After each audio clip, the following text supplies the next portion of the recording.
Қазіргі уақытта Сафи Өтебаев атындағы Атырау мұнай және газ университетінде су ылғалдылық бар жердегі тоттанудан туындайтын өңірде кездесетін күрделі техникалық мәселені шешуге бастама көтерілді.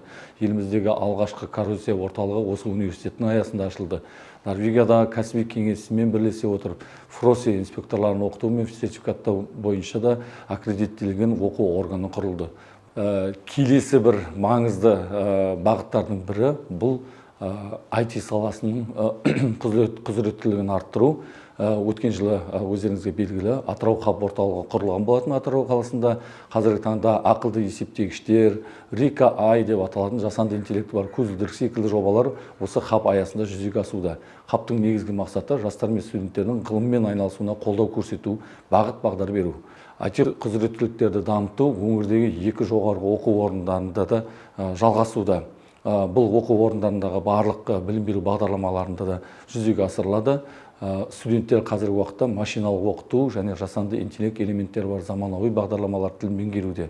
Сонымен қатар жасанды интеллект арқылы цифрлық трансформация бағытындағы білімдерін жетілдіріп, практиканың аясында нейрожелілерді пайдаланып білім беру міндеттерін шешу және зерттеу жобаларын әзірлеу бойынша тәжірибе жинақтады.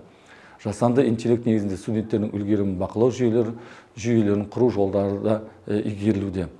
Қазіргі уақытта бағдарламалық инженерия аясында дизайндағы қолданбалы информатика, бизнес-аналитика және IT жобаларды басқару, желілер мен жүйелерді әкімшіліктеу бойынша да мамандар даярлануда.